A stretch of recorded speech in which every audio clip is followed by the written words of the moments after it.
سورہ الحمد اور 3 مرتبہ سورہ توحید کی تلاوت فرما کر مرحوم و مغفور جناب سید شمشاد حسین نقوی ابن مرحوم و مغفور جناب سید رحمت علی نقوی کی روح کو اصال فرما دیجیے۔ بسم اللہ الرحمن الرحیم، الحمدللہ رب العالمین الرحمن الرحیم مالک یوم الدین ایاک نعبد و ایاک نستعین اهدنا الصراط المستقیم صراط الذین انعمت علیہم غیر المغضوب علیہم ولا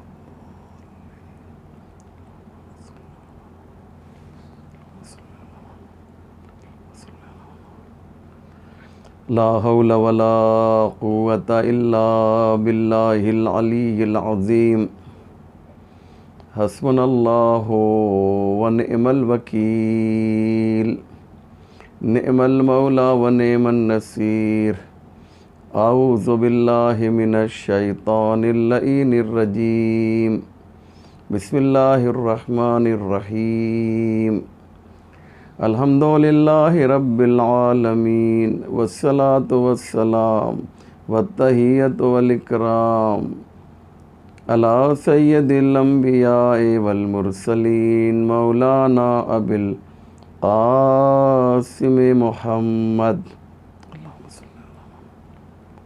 وآلہ الطیبین الطاہرین المعصومین المظلومین ولعنۃ اللہ علی اعدائہم اجمعین من یومنا ھذا الی صباح یوم الدین رب اشرح لی صدری ویسر لی امری واحلل عقدۃ من لسانی یفقہوا قولی اما بعد فقد قال رسول اللہ صلی اللہ علیہ وآلہ وسلم اِنَّا لِقَتْلِ الْحُسَيْنِ حَرَارَةً فِي قُلُوبِ الْمُؤْمِنِينَ لَا تَبْرُدُ أَبَدًا۔ مومنین کرام و حاضرین ذوی الاحترام، 40 یہ ایک ایسا موقع ہے کہ جس میں امام حسین کی فتح و کامیابی کا اعلان کیا جاتا ہے۔ عاشور اور 40 میں فرق یہ ہے کہ روز عاشور حسین سے منسوب ہے اور روز 40 جناب زینب سے منسوب ہے۔ کربلا کو آپ 2 حصوں میں تقسیم کر سکتے ہیں۔ ایک وہ ہے جو عاشور سے پہلے ہے اور دوسری کربلا وہ ہے جو عاشور کے بعد ہے۔ عاشور کے پہلے آپ کو مدینے سے لے کر کربلا تک امام حسین کے خطبے نظر آئیں گے۔ کہیں بھی آپ کو نہیں ملے گا کہ جناب عباس نے کوئی خطبہ دیا ہو، جناب علی اکبر نے کوئی خطبہ دیا ہو، یا حسین کے کسی اور جانثار نے کوئی خطبہ دیا ہو۔ آپ کو مدینے سے لے کر کربلا تک صرف حسین کے خطبے دکھائی دیں گے، حسین کی تقریریں دکھائی دیں گی۔ اس کی وجہ یہ ہے کہ حسین ہیں امام زمانہ، اور حسین کے ہوتے ہوئے کوئی کیسے بات کر سکتا ہے۔ لیکن عاشور کے بعد تھوڑا سسٹم بدل گیا۔ امام زین العابدین امام زمانہ ہیں، لیکن چونکہ تقریروں کی زیادہ ضرورت تھی اور زیادہ حسین کے پیغام کو دنیا والوں کے سامنے عام کرنا تھا، تو 2 محاذ کھولے گئے، بلکہ 3 محاذ کھولے گئے۔ دشمنوں سے مقابلہ کرنے کے لیے۔ ایک پر جناب زینب ہیں، ایک پر جناب سید سجاد ہیں، اور ایک محاذ وہ ہے جو خود حسین نے سنبھالا ہے۔ حسین نے نو کے نیزہ پہ تقریر کی، سید سجاد نے ہاتھوں میں ہتھکڑی، پیروں میں بیڑی، گلے میں خاردار طوق پہن کر تقریر کی۔ جناب زینب نے اونٹ کی ننگی پشت کو منبر بنا کر خطبے دیے علی کے لہجے میں۔ تو مقصد یہ تھا کہ جو پیغام ہے وہ دنیا والوں تک پہنچایا جائے۔ امام حسین نے اپنے قیام کے بارے میں بتایا، اور جناب زینب نے یہ بتایا کہ حسین کے قیام کا مقصد کیا ہے۔ حسین نے بتایا جب یزید کا وہ خط گیا ہے تو وہاں پر وہیں سے گویا امام کی تقریر، امام کے ارشادات، امام کے فرامین ہمیں ملتے ہیں۔ میں دو چار باتیں آپ کے سامنے پیش کرنا چاہتا ہوں کہ امام حسین علیہ السلام نے کربلا سے پہلے یعنی مدینے میں پہلا خطبہ دیا، پہلی تقریر کی، اور وہ بھی کس کے سامنے؟ دوست کے سامنے نہیں بلکہ دشمن کے سامنے۔ اس کے سامنے جو آپ کے سر کی بات کر رہا تھا کہ حسین بیعت کرو یا سر دے دو۔ کیوں؟ اس لیے کہ یزید نے ولید پلید کو، یہ بھی عجیب بات ہے کہ یزید کا قافیہ ہے پلید اور ولید کا قافیہ ہے یزید، اور دونوں کا قافیہ ہے پلید۔ یہ دونوں پلید تھے، یزید ابن معاویہ اور ولید ابن عتبہ۔ یہ عتبہ اور شیبہ کون ہیں؟ یہ رسول خدا کے خاص دشمنوں میں ہیں، معروف دشمنوں میں۔ جب بھی ٹاپ 5 رسول کے دشمنوں کا تذکرہ ہوگا تو اس میں ابو لہب، ابو جہل، ابو سفیان، عتبہ اور شیبہ، اور اگر آپ اسے اور لسٹ کو بڑھانا چاہیں تو عاص بن وائل وغیرہ کو بھی لا سکتے ہیں۔ یہ وہ 6-7 ٹاپ کے دشمن ہیں اسلام کے اور رسول اسلام کے۔ ان میں سے ایک کا نام ہے عتبہ۔ عتبہ کا ایک فرزند ہے جس کا نام ہے ولید ابن عتبہ۔ ادھر عجیب بات ہے کہ جو رسول سے جنگ ہوئی ہے، جنگ بدر، اس کا سربراہ کون ہے؟ حاکم شام ہے، معاویہ ہے نا؟ معاویہ کا بیٹا یزید، معاویہ نے علی سے جنگ کی، ابو سفیان نے پیغمبر اسلام سے جنگ کی، اور معاویہ کے بیٹے نے امام حسین سے جنگ کی یعنی یزید نے۔ اور یزید نے ایک لیٹر لکھا، ایک خط لکھا۔ وہ خط کیا ہے وہ سن لیجئے کہ دیکھو امام، میں کہہ رہا ہوں اور مجھے کہنا چاہیے کہ امام حسین سے بیعت لے لو، اگر یہ بیعت نہ کریں تو فَلْيَكُنْ بِالْجَوَابِ رَأْسُ الْحُسَین، اگر یہ بیعت نہ کریں تو حسین کا سر قلم کر لو۔ اور دیکھو ان کے ساتھ ساتھ کچھ اور نام یزید نے پیش کیے، بھیجے۔ ان میں سے ایک نام ہے عبداللہ ابن عمر کا، ایک نام ہے عبداللہ ابن زبیر کا۔ بڑی عجیب بات ہے، سنیں عزیزو، آپ کو لطف آ جائے گا۔ الفضل ما شہدت بہ الاعداء، فضیلت وہ ہے جس کا اعتراف دشمن کر لے۔ کیا لکھا؟ یزید نے کہا کہ یہ لوگ تو بیعت کر سکتے ہیں لیکن حسین بیعت نہیں کریں گے، یعنی عبداللہ ابن عمر اور عبداللہ ابن زبیر کے بارے میں۔ یہ تو بیعت کر سکتے ہیں لیکن حسین بیعت نہیں کریں گے، اور بیعت نہ کریں تو فَلْيَكُنْ بِالْجَوَابِ رَأْسُ الْحُسَین، تو کیا کرو، حسین کا سر قلم کر کے میرے پاس بھیج دو۔ یہ کون کہہ رہا ہے؟ یزید کہہ رہا ہے۔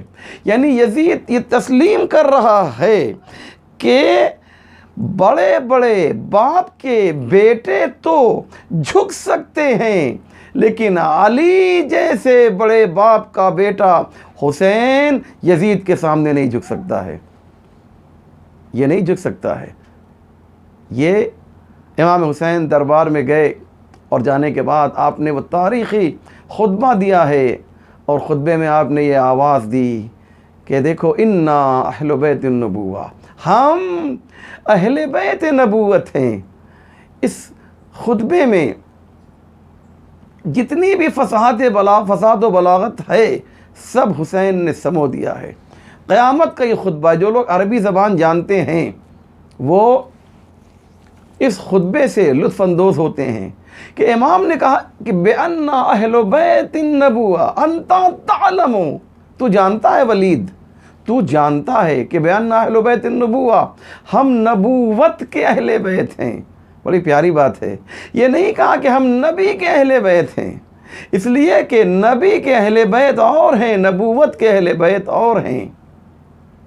کیونکہ کچھ لوگ کہتے ہیں نا کہ فلاں فلاں بھی نبی کے اہل بیت ہیں، اگر مان بھی لیا جائے تو وہ نبی کے تو اہل بیت ہیں لیکن نبوت کے اہل بیت نہیں ہیں۔ کیوں؟ اس لیے کہ دونوں میں فرق یہ ہے کہ نبی کے اہل بیت وہ ہیں جو چادر کے باہر روک لیے جاتے ہیں، نبوت کے اہل بیت وہ ہیں جو چادر میں آ جایا کرتے ہیں۔ جب پنجتن آئے تو پیغمبر نے یہی تو کہا نا کہ پروردگار یہ ہمارے اہل بیت، ہاؤلاء اہل بیتی، یہ ہمارے اہل بیت ہیں۔ تو یہ نبی کے اہل بیت نہیں بلکہ نبوت کے اہل بیت ہیں۔ نبی کے اہل بیت جو ہیں یہ دنیا سے رخصت ہو جائیں گے، لیکن نبوت کے اہل بیت جو ہیں وہ قیامت تک باقی رہیں گے۔ بِأَنَّ أَنْتَ تَعْلَمُ بِأَنَّ أَهْلُ بَيْتِ النُّبُوَّةِ وَمَعَادِنُ الرِّسَالَةِ، اور رسالت کی کان ہیں، یعنی یہاں سے جو ہے رسالت نکلتی ہے، سر چشمہ رسالت ہیں۔ رسالت ہمارے گھر سے نکلتی ہے، ہماری پروڈکٹ ہے۔ اس کے بعد فرمایا کہ وَمُخْتَلَفُ الْمَلَائِكَةِ، ملائکہ کا نزول ہم پر ہوتا ہے۔ ملائکہ ہمارے گھر میں نازل ہوتے ہیں یہ نہیں کہا، بلکہ ملائکہ ہم پر نازل ہوتے ہیں۔ اگر یہ کہہ دیتے کہ ملائکہ ہمارے گھر میں نازل ہوتے ہیں تو اس کا مطلب یہ ہے کہ اگر گھر مدینے میں ہے تو بس ملائکہ وہی نازل ہوں گے، لیکن یہ نہیں کہا کہ گھر پہ، بلکہ کہا خود ہم پر ملائکہ نازل ہوتے ہیں۔ یعنی ہم اگر مدینے میں ہیں تو ملائکہ مدینے میں آئیں گے، ہم اگر نجف چلے جائیں تو ملائکہ وہاں آئیں گے، ہم کربلا چلے جائیں تو ملائکہ وہاں آئیں گے۔ ہم جب عرش پہ تھے تو عرش معلیٰ تھا، ہم کربلا آ گئے تو کربلا معلیٰ ہو گیا۔ اس لیے کہا کہ مختلف الملائکہ ومحبت الوحی، اور وحی ہم پر نازل ہوتی ہے، وحی الہی ہم پر نازل ہوتی ہے۔ اس کے بعد فرمایا بنا فتح اللہ و بنا یختم، پروردگار نے اس کائنات کا آغاز ہم سے کیا ہے، اور یہ کائنات جو ہیں یہ ہمارے ہی اوپر ختم ہونے والی ہے۔ لہذا آپ دیکھیں کہ امام علیہ السلام نے کھل کر یہ بتایا، کھلے لفظوں میں یہ اعلان کیا کہ ہم جو ہیں کون ہیں۔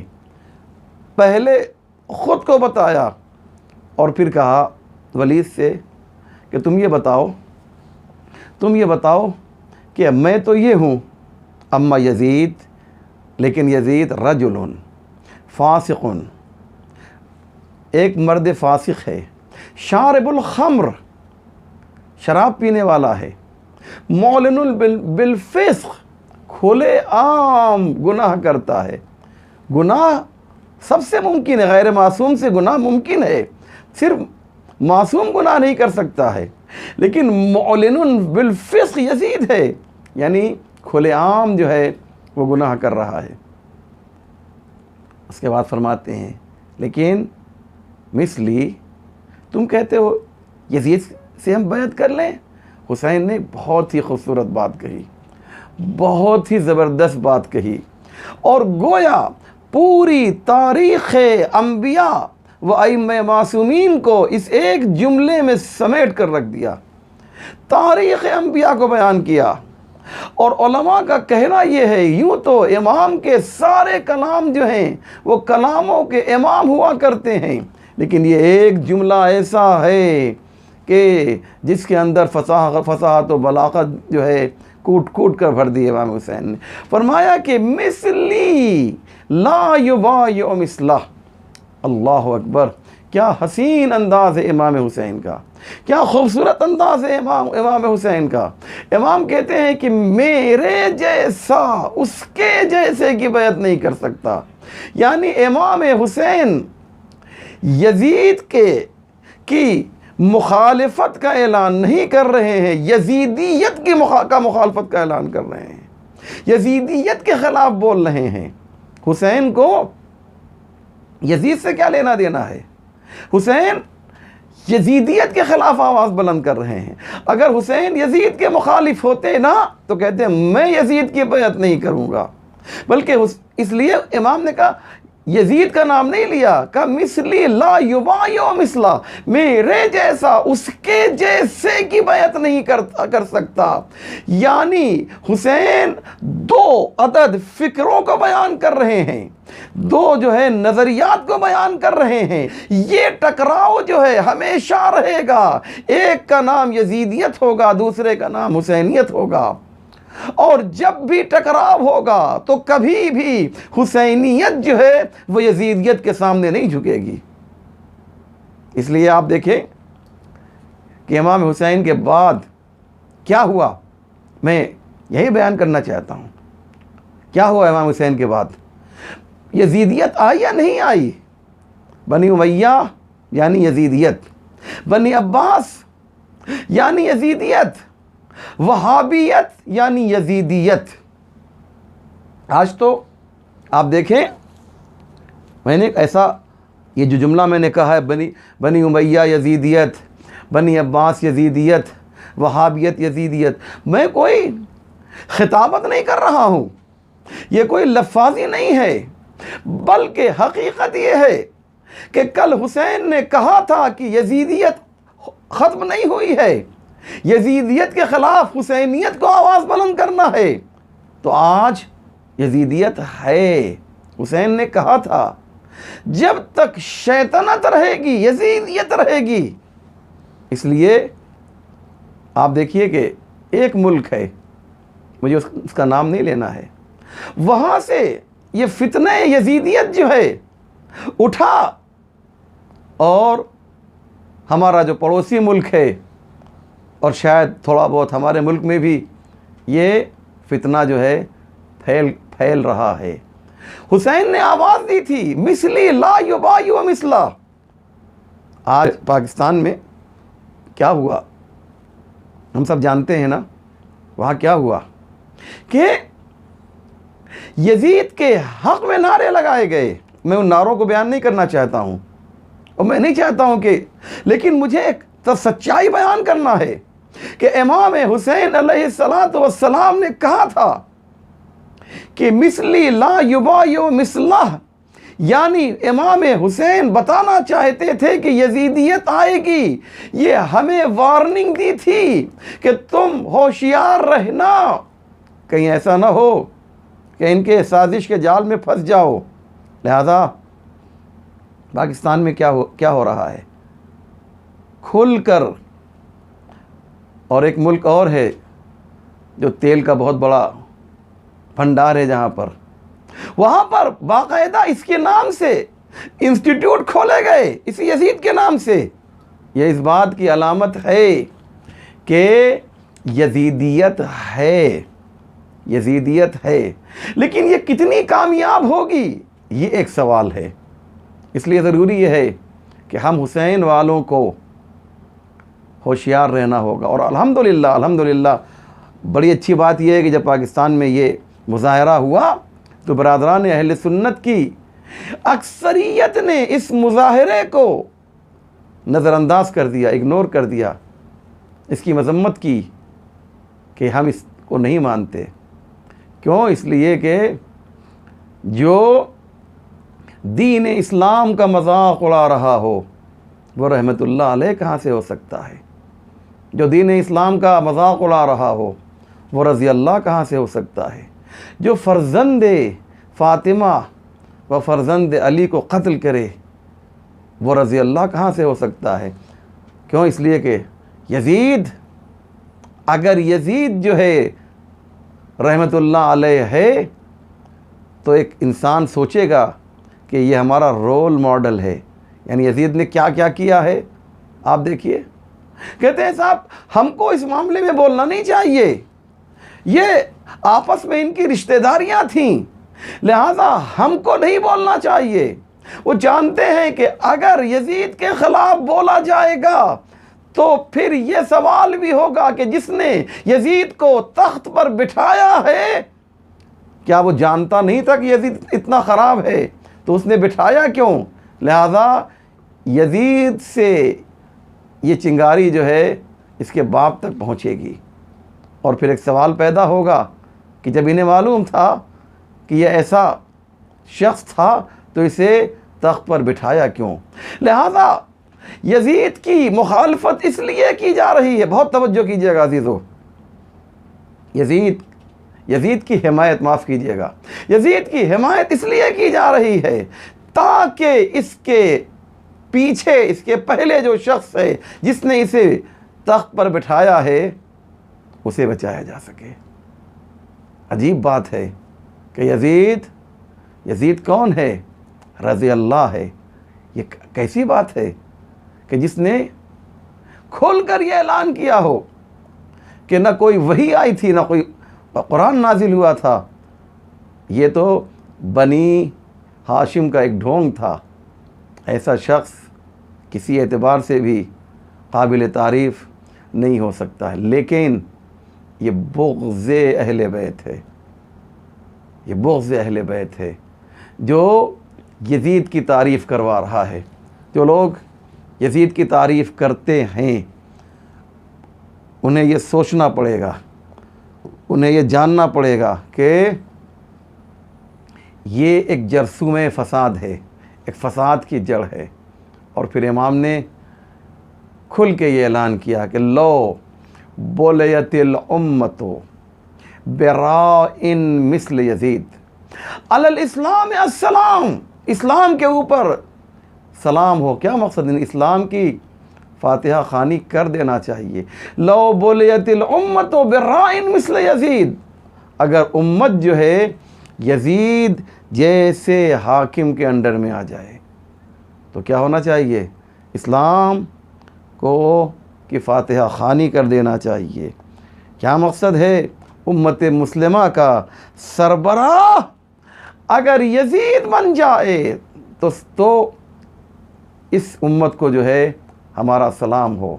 امام حسین یہ بتانا چاہتے ہیں، یعنی امام حسین یہ بتانا چاہتے ہیں یہ جنگ جو ہے دو شہزادوں کی جنگ نہیں ہے بلکہ معرکہ حق و باطل ہے، حق و باطل کے درمیان کی یہ جنگ ہے. اس لیے آپ جو ہے آپ نے ایک شخص کو سنا ہوگا کہ جس نے جو اس وقت جو ہے ہمارے ملک میں نہیں ہے، کسی اور ملک میں پناہ لیے ہوئے ہے، اور اس نے بھی یزید کی تعریف کی تھی اور کہا تھا یہ دو بادشاہوں کی جنگ ہے، ہمیں اس کے اندر بولنا نہیں چاہیے. امام حسین نے مدینے کو ترک کیا اور جب وہ قریب پہنچے ہیں اپنے قافلے کے ساتھ اور کوفے کے باہر جب امام کا کاروان پہنچا ہے اور حر کا لشکر آیا ہے تو امام نے جو ہے حر کے رسالے کو مخاطب کر کے کہا تھا، جب حر نے یہ کہا تھا کہ بدل طریقی تو امام نے فرمایا تھا علی الدال علی الطریق لا اقبل ان ابدل طریقی. امام حسین نے جب حر نے یہ کہا تھا بدل طریقک، اپنے راستے کو بدل دو، تو امام حسین علیہ السلام نے فرمایا تھا علی الدال علی الطریق، جو راستہ دکھانے کے لیے آتا ہے وہ راستہ بدلتا نہیں ہے۔ لا اقبل ان ابدل طریقی، میں اپنے راستے کو نہیں بدلوں گا، تمہارے راستے کو بدلنے کے لیے آیا ہوں۔ میں ہادی برحق ہوں، میں اس لیے تو میں نے مدینہ چھوڑ دیا۔ اللہ اکبر، حسین نے مدینے کو چھوڑا، اور اس شان سے چھوڑا حسین نے مدینے کو کہ اپنے ساتھ اپنی بہن زینب کو لیا، یہاں تک کہ 6 مہینے کے بچے علی اصغر کو بھی اپنے قافلے میں لیا، اور یہ چھوٹا سا قافلہ لے کر امام حسین 2 محرم کو کربلا کی سرزمین پر آئے، اور پھر حسین کا جو اصل معرکہ تھا وہ شروع ہوا، یہاں تک کہ عاشور کا دن آیا، اور اس کے بعد عصر عاشور بھی آئی، حسین نے جام شہادت نوش کر لیا۔ اب یہاں سے جو شروع ہو رہا ہے وہ زینب کا امتحان شروع ہو رہا ہے، وہ ام کلثوم کا امتحان شروع ہو رہا ہے، وہ اہل حرم کا امتحان شروع ہو رہا ہے۔ یہ قافلہ کربلا سے کوفے کی جانب جا رہا ہے۔ ہاں عزادارو، بہت ہی اہم مرحلہ ہے۔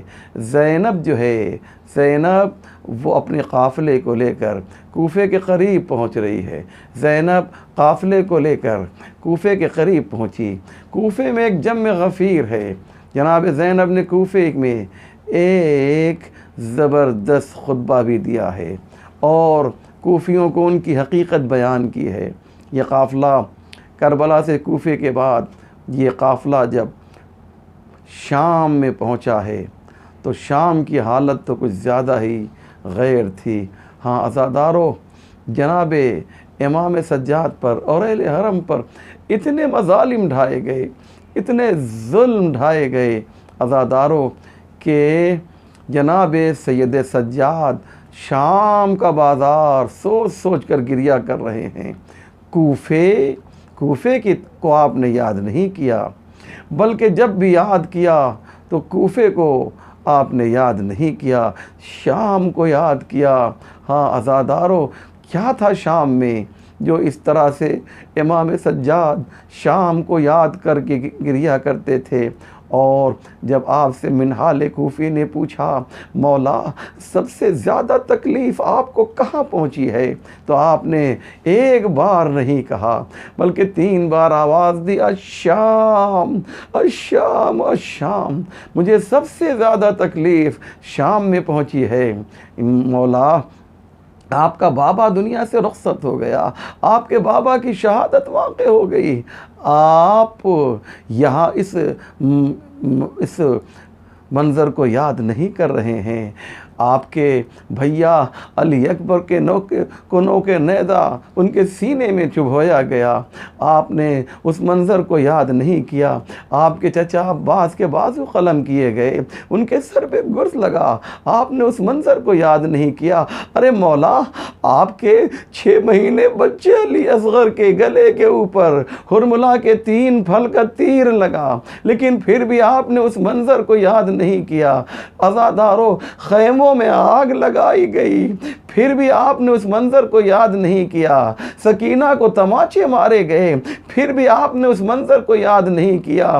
لیکن عزادارو، شام کا منظر کچھ اتنا دردناک تھا کہ جب امام سے پوچھا گیا تو آپ نے فرمایا الشام الشام الشام۔ جانتے ہیں اس کی وجہ کیا تھی؟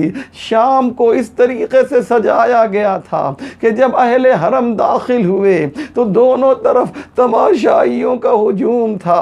ارے کوئی صدقے کی کھجور پھینک رہا ہے، کوئی پانی پھینک رہا ہے، کوئی پتھر مار رہا ہے، کوئی تانے دے رہا ہے کہ یہ دیکھو یہ ترک و دیلم کے غلام ہیں، انہوں نے ہمارے حاکم کے خلاف جو ہے بغاوت کی ہے، ہم نے انہیں گرفتار کر لیا ہے، ان کے مردوں کو قتل کر دیا ہے۔ ہاں عزادارو، کچھ ایسا ہی درد تھا کہ جناب زینب اس منظر کو برداشت نہ کر سکیں۔ جناب سید سجاد اس منظر کو برداشت نہ کر سکے۔ ہاں عزادارو، یہ منظر کچھ اتنا ہی دردناک تھا کہ جناب سید سجاد نے جب اس منظر کو دیکھا ہے تو ایک مرتبہ دونوں طرف ہجوم ہے، تماشائیوں کا مجمع ہے، سید سجاد یہ برداشت نہ کر سکے، اپنے دونوں گھٹنوں کو زمین پہ رکھا اور ایک مرتبہ آسمان کی طرف رخ کیا، آواز دی، ایسا سخت جملہ کہا، ایسا دردناک جملہ کہا کہ ایسا جملہ نہ کسی نبی نے کہا ہوگا، نہ آج تک کسی ولی نے کہا ہوگا۔ اتنا دردناک جملہ، جتنا دردناک جملہ جو ہے سید سجاد نے کہا، اپنے دونوں گھٹنوں کو زمین پہ رکھا، آسمان کی جانب نگاہ کی اور آواز دی، یا لیتنی لم تلدنی امی۔ اس منظر کو دیکھ کر سید سجاد اس قدر رنجیدہ ہوئے کہ آواز دی، یا لیتنی لم تلدنی امی، اے کاش میری ماں نے مجھے پیدا نہ کیا ہوتا۔